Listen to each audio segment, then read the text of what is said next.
नमस्ते प्यारे बच्चों, मैं आज आपके सामने विज्ञान पार्ट 2 लेकर उपस्थित हूँ। इससे पहले आपको पार्ट 1 के बारे में जानकारी दी गई थी, ठीक है? तो ध्यान से समझेंगे बच्चों।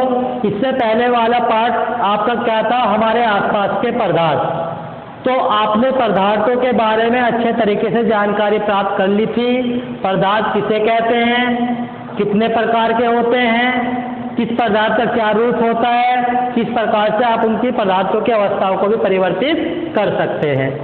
इस चैप्टर के अंदर आपको जानकारी दी जाएगी कि पदार्थ जो आपके सामने उपस्थित है वो शुद्ध है या अशुद्ध है। तो हमें कैसे पता लगे कोई पदार्थ शुद्ध है या अशुद्ध है? आप लोग सभी जानते हैं हमारे चारों तरफ अनेक प्रकार के पदार्थ पाए जाते हैं, लाखों करोड़ों पदार्थ पाए जाते हैं। अब उनमें से क्या शुद्ध हैं और क्या अशुद्ध हैं, उनके बारे में आप क्या जानकारी प्राप्त कर सकते हैं या किस प्रकार से आप उन्हें बता सकते हैं कि वो शुद्ध है या अशुद्ध है? तो इस बारे में हम इस चैप्टर के अंदर जानकारी प्राप्त करने वाले हैं। तो चलिए आइए शुरू करते हैं पार्ट 2, क्या हमारे आसपास के पदार्थ शुद्ध हैं। देखिए बच्चों, आप लोग सभी जानते हैं हमारे आसपास अनेक प्रकार के पदार्थ पाए जाते हैं। तो वो पदार्थ किन्हीं रूपों में पाए जाते हैं? जाहिर सी बात है, 2 रूपों में पाए जाते हैं। क्या?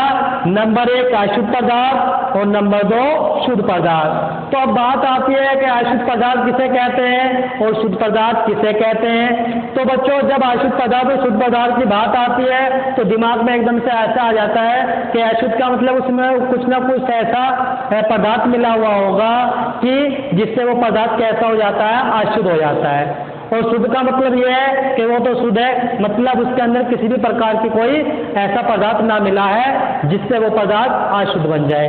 तो ऐसा कुछ नहीं है कि जब अशुद्धि ही मिलेगी जब ही आपका अशुद्ध पदार्थ कहलाएगा। तो आपका अशुद्ध पदार्थ तब भी कहलाएगा जब आपकी नजरों में वो क्या है, शुद्ध है। कैसे, आइए जानते हैं। नंबर 1, हम बात कर रहे थे शुद्ध और अशुद्ध पदार्थों की। तो शुद्ध और अशुद्ध पदार्थों का क्या मतलब होता है? देखिए, जब पदार्थों के कण अलग अलग रासायनिक प्रकृति के हों तो ऐसे पदार्थों को शुद्ध पदार्थ या मिश्रण कहते हैं। मतलब आपके पास में एक मिश्रण है, उस मिश्रण के अंदर आपने 2 या 2 से अधिक प्रकार के पदार्थों को मिलाया हुआ है और सभी पदार्थों के क्या रासायनिक गुण या रासायनिक प्रकृति अलग अलग है। तो ऐसे पदार्थों को हम क्या कहते हैं? अशुद्ध पदार्थ कहते हैं। एग्जाम्पल इन्होंने लिया समुद्र का पानी। क्या लिया है? समुद्र का पानी। आप लोग सभी जानते हैं समुद्र का जो पानी होता है वो खारा होता है। और खारा क्यों होता है? खारा होता है आपके नमक की वजह से। समुद्र के जल के अंदर नमक पाया जाता है जो आप अपने घरों के अंदर प्रयोग करते हैं। तो एक तो नमक हो गया, दूसरा पानी हो गया। दोनों की रासायनिक प्रकृति क्या है? अलग अलग है। जो नमक है वो नमक के कणों से मिलकर बना है। या रासायनिक गुण क्या है? नमक के रासायनिक प्रकृति के हैं और पानी के जो गुण है उसके अपनी प्रकृति के हैं। तो दोनों के गुण कैसे हो गए? अलग अलग हो गए। तो इसलिए जो समुद्र का पानी है वो कैसा होता है? आपका अशुद्ध पदार्थ होता है। नेक्स्ट है आपका वायु। अब बात आती है कि वायु कैसे अशुद्ध हो गई। देखिए, आप लोग सभी जानते हैं हमारे वायुमंडल के अंदर अनेक प्रकार की गैसें विद्यमान होती हैं। जब अनेक प्रकार की गैसें विद्यमान होती है तो कुछ गैसें ऐसी होती हैं जो आपके लिए लाभदायक होती है और कुछ गैसें ऐसी होती हैं आपके लिए हानिकारक होती हैं। तो मिली वायु तो वो वातावरण के अंदर ही है ना। तो ऐसे ही हम कह सकते हैं जो वायु होती है वो भी कैसी होती है? आपकी अशुद्ध होती है। नेक्स्ट आता है आपका मिट्टी। मिट्टी के अंदर भी अनेक प्रकार के कण मिले हुए होते हैं। चाहे तो वो बालू के यानी रेत के कण कह सकते हैं, चाहे आप कंकर कह सकते हैं, चाहे वो कुछ भी पदार्थ हो। तो आप लोग सभी जानते हैं कि मिट्टी के अंदर भी अनेक प्रकार के पदार्थ मिले होते हैं। इसलिए मिट्टी को भी हम कह सकते हैं मिट्टी भी आपकी ऐसे पदार्थ की श्रेणी में आती है, ठीक है। नेक्स्ट आता है आपका शुद्ध पदार्थ। देखिए, क्या होता है शुद्ध पदार्थ? जब पदार्थ के कण एक ही रासायनिक प्रकृति के हों तो शुद्ध पदार्थ कहलाते हैं। अर्थात कहने का मतलब यह है कि अगर आपके पास में कोई पदार्थ मौजूद है और उस पदार्थ के अंदर 2 या 2 से अधिक पदार्थ मिले हुए हैं और उन पदार्थों की जो रासायनिक प्रकृति है वो कैसी है? एक जैसी है, तो वो क्या कहलाएंगे? आपके शुद्ध पदार्थ कहलाएंगे। कैसे? देखिए, जैसे लोहा है, लोहे के बारे में आप लोग सभी जानते होंगे। तो जो लोहा बना होता है वो एक ही प्रकार के रासायनिक प्रकृति के गुणों के आधार पर बना होता है। अर्थात ये कह सकते हैं जो लोहा होता है उसकी अपनी प्रकृति होती है या अपने गुण होते हैं और उन गुणों के द्वारा ही वो तैयार किया जाता है। इसलिए लोहा किस श्रेणी में आता है? आपका शुद्ध पदार्थों की श्रेणी में आता है। नेक्स्ट है आपका जल। देखिए, जल भी आपका कई प्रकार का नॉर्मली देखने को मिलता है। कहीं आप नाली का जल कह देते हो, तो कहीं नहर का जल कह देते हो, तो कोई समुद्र का जल कह देते हो, तो कहीं महासागरों का जल कह देते हो। तो ये समुद्र के या महासागरों के या नहरों के अंदर जो पानी है ये अलग अलग उनके रूप है, लेकिन नॉर्मली तौर पर अगर हम जल को देखते हैं तो जल क्या होता है? आपका शुद्ध पदार्थ होता है। ठीक है। नेक्स्ट है आपका तांबा। तांबे के अंदर भी किसी भी प्रकार की कोई धातु नहीं मिली हुई होती या कोई भी अशुद्धि नहीं मिली हुई होती, इसलिए तांबे को भी हम कह देते हैं शुद्ध पदार्थ की श्रेणी के अंदर रखते हैं। ठीक है बच्चों। देखिए, आप लोगों ने कभी कभी ये देखा होगा कि आप बाजार से कोई वस्तु खरीद के लेके आते हैं और आप उसे पूरी तरह 100% तरीके से मानते हैं कि यह क्या है? आपकी शुद्ध है। तो वास्तव में वो भी शुद्ध नहीं होती। मैंने अभी आपको बताया था कि शुद्ध पदार्थ वही होंगे जिनके रासायनिक गुण समान होंगे, और यदि उनके रासायनिक गुण समान नहीं है तो वो शुद्ध पदार्थ नहीं कहलाते। जैसे देखिए, कुछ पदार्थ जो आप अपने दैनिक जीवन में सबसे अधिक प्रयोग करते हैं उनको लेते हैं और आप अपने रूप में उन्हें शायद क्या मानते होंगे? शुद्ध ही मानते होंगे। देखिए, अभी लेते हैं कुछ उपयोगी पदार्थ। कुछ उपयोगी पदार्थ देखिए क्या है? नंबर 1 ले लिया हमने, शुद्ध घी है, लिखा होता है ना जब खरीद के लेके आते हो। नंबर 2 शुद्ध दूध।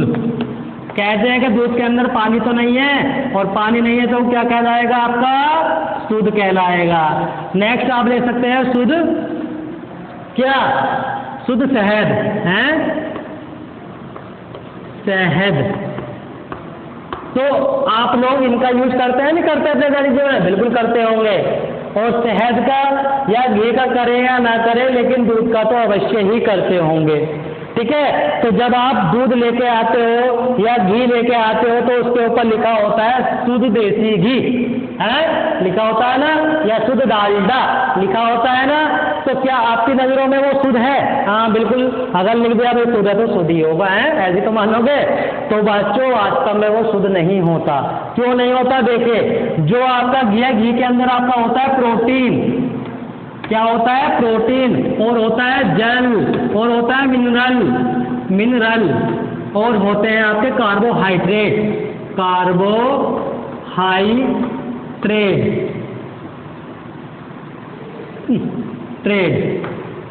ठीक है। तो घी के अंदर ये सारे के सारे पदार्थ होते हैं, अगर आप जानते हो। और जब ये सारे के सारे पदार्थ होते हैं आपके घी के अंदर, तो क्या आप ये कह सकते हो कि ये शुद्ध पदार्थ है? क्यों? आपके दिमाग में तो एक बात आ गई कि जब हम बाजार से खरीद के लेकर आए तो उसका लिखा था शुद्ध घी है, तो जब शुद्ध लिखा है तो वो शुद्ध ही होगा। तो वो शुद्ध क्यों नहीं है? अभी मैंने आपको शुद्ध और अशुद्ध पदार्थ की डेफिनेशन दी थी। उस डेफिनेशन में मैंने क्या बताया था? जो आपके अशुद्ध पदार्थ होते हैं उन पदार्थों की जो रासायनिक प्रकृति होती है कैसी होती है? बिल्कुल अलग अलग होती है, डिफरेंट होती है। और यदि मैंने शुद्ध पदार्थ की बात करी थी तो शुद्ध पदार्थ में आपको यह बताया था कि जो शुद्ध पदार्थों के रासायनिक गुण होते हैं या रासायनिक प्रकृति होती है वो एक जैसी होती है, तो उन पदार्थों को हम कहते हैं शुद्ध पदार्थ। अब बात कर रहे हैं हम किसकी? शुद्ध घी की। अभी आपको बताया शुद्ध घी के अंदर प्रोटीन होता है, जल होता है, मिश्रण होता है, कार्बोहाइड्रेट होता है? यही तो होता है। तो क्या प्रोटीन के, जल के, मिनरल के या कार्बोहाइड्रेट के सभी रासायनिक गुण समान होंगे? बिल्कुल नहीं होते।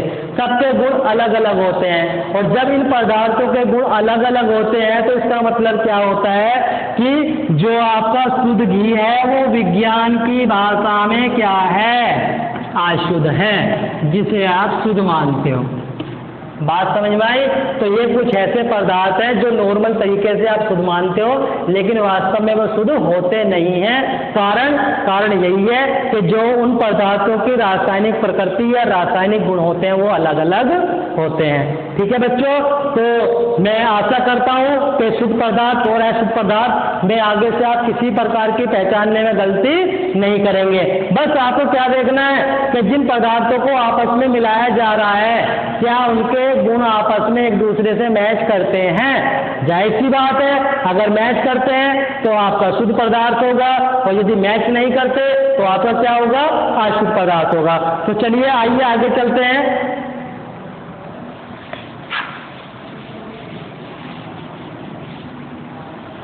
आगे है आपका मिश्रण। क्या है? मिश्रण, जिसे आप क्या कहते हैं? मिक्सचर कहते हैं। मिक्सचर ही तो कहते हैं, MIXTURE, मिक्सचर। ये क्या कहलाता है? आपका मिश्रण। मिश्रण, ठीक है बच्चों। तो मिश्रण किसे कहते हैं? जब दो या दो से अधिक शुद्ध पदार्थ, जब दो या दो से अधिक शुद्ध पदार्थ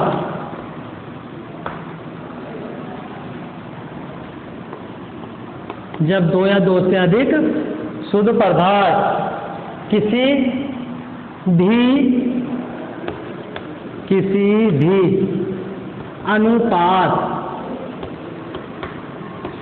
भी अनुपात में मिले हों, किसी भी अनुपात में मिले हों, मिश्रण कहलाते हैं। ठीक है बच्चों, जैसे आप एग्जाम्पल ले सकते हैं, जैसे नमक और पानी का घोल। ठीक है, तो नमक और पानी का घोल और ले सकते हैं आप वायु में गैसों का मिश्रण। ठीक है बच्चों, तो ये दो एग्जाम्पल लेते हैं। एग्जाम्पल तो बहुत हैं, ठीक है, लेकिन नॉर्मली वो एग्जाम्पल लेते हैं जो आप अपने दैनिक जीवन में देखते हैं। नंबर 1 लिया हमने नमक और पानी का घोल। अभी मैंने आपको मिश्रण क्या बताया? जब दो या दो से अधिक शुद्ध पदार्थ किसी भी अनुपात में मिले होते हैं तो क्या कहलाते हैं? आपके मिश्रण कहलाते हैं। ठीक है, तो शुद्ध पदार्थ की डेफिनेशन आपकी समझ में आ गई ना? शुद्ध पदार्थ वो सभी पदार्थ कहलाएंगे जिनके रासायनिक गुण एक जैसे हैं। ठीक है, चलिए, तो नमक के अपने रासायनिक गुण अलग हैं और पानी के रासायनिक गुण अलग हैं। ठीक है, तो अगर नमक की बात करते हैं तो नमक अपने स्थान पर शुद्ध होता है, और यदि पानी की बात करते हैं तो पानी अपने स्थान पर शुद्ध होता है। तो जब दोनों का घोल बनाया जाता है, ऐसे पदार्थों को हम क्या कहते हैं? मिश्रण कहते हैं। ठीक है, नेक्स्ट है आपका वायु में गैसों का मिश्रण। अभी पीछे भी मैंने आपको बताया था कि जो हमारा वायुमंडल है, उस वायुमंडल के अंदर अनेक प्रकार की गैस फैली हुई हैं या अनेक प्रकार की गैसें मिली हुई हैं। तो वो जो गैस जब एक दूसरे के साथ में मिली हुई है, किसी ना किसी अनुपात में तो मिली हुई होंगी। जैसे अगर हम बात करते हैं, नाइट्रोजन आपकी कितनी होती है? 78% होती है। ऑक्सीजन आपकी कितनी होती है? 21% होती है। और कार्बन डाइऑक्साइड कितनी होती है? 0.03% होती है। और जो बचा वो आपकी नेक्स्ट अन्य गैसें होती हैं। तो ये किसी ना किसी अनुपात में तो वायुमंडल में उपस्थित है जो मिली हुई हैं। तो इन्हीं को भी हम क्या कहेंगे? आपको मिश्रण ही कहते हैं। तो बच्चों, ये आपका क्या था? मिश्रण। तो इसमें मैंने अभी तक क्या बताया? पदार्थों के प्रकार बताए। पदार्थ आपके दो प्रकार के होते हैं, शुद्ध पदार्थ और अशुद्ध पदार्थ। शुद्ध और अशुद्ध पदार्थ के बारे में समझाया। उसके बाद में आपको बताया मिश्रण। मिश्रण किसे कहते हैं? ठीक है, तो नेक्स्ट आने वाली वीडियो में हम मिश्रण के प्रकार के बारे में आपको जानकारी देंगे। धन्यवाद।